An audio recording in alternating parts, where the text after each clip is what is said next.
மேலும் ஒரு அண்மை செய்தியை பார்க்கிறோம். சென்னையில் புத்தாண்டு கொண்டாட்டத்தின் போது பாதுகாப்பு பணியில் ஈடுபடுவதற்காக 19 போலீசார் நியமனம் செய்யப்பட இருக்கிறார்கள். மொத்தம் 425 இடங்களில் வாகன தணிக்கைக்காக இந்த குழுக்கள் செயல்படும் என்று சென்னை மாநகர காவல்துறை அறிவித்திருக்கிறது.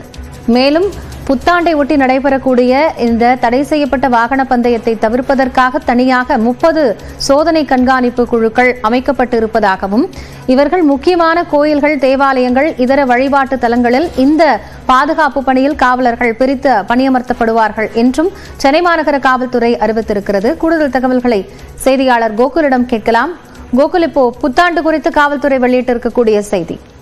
புத்தாண்டு கொண்டாட்டத்திற்காக சென்னையில 19,000 போலீசார் பாதுகாப்பு பணியில் ஈடுபடுத்தப்பட உள்ளனர். அதே போல 1500 ஊர்காவல் படையினரும் அன்றைய தினம் இரவு முழுவதும் பாதுகாப்பு பணியில் ஈடுபட உள்ளார்கள்.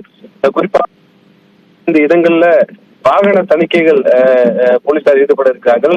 30 சாலை பாதுகாப்பு குழுக்கள் இருசக்கர வாகனத்துல ரோந்து சென்று பொதுமக்களுக்கு பாதுகாப்பு குறித்து விழிப்புணர்வு ஏற்படுத்த வேண்டிய பணிகளை மேற்கொள்ள இருக்காங்க. அதே போல நள்ளிரவுல பைக் ரேஸில் ஈடுபடுவர்களை கண்டறிவதற்கு 30 கண்காணிப்பு குழுக்கள் அமைக்கப்பட்டிருக்கிறது. 100க்கும் மேற்பட்ட கோயில்கள், தேவாலயங்கள்ல பாதுகாப்பு ஏற்பாடுகளும் செய்யப்பட்டிருக்கிறது. அன்றைய தினம் மெரினா உள்ளிட்ட எந்த கடற்கரையிலும் கடலில் உள்ளே பொதுமக்கள் இறங்குவதற்கு தடை செய்யப்பட்டிருக்கிறது.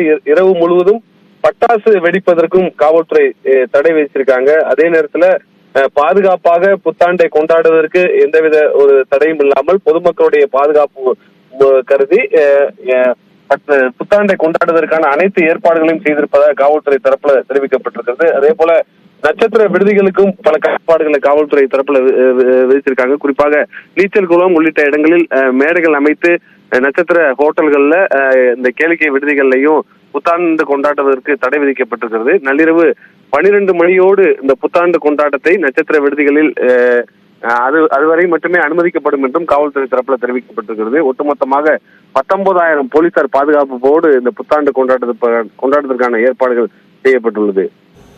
நன்றி கோகுல், விவரங்களை வழங்கியமைக்காக.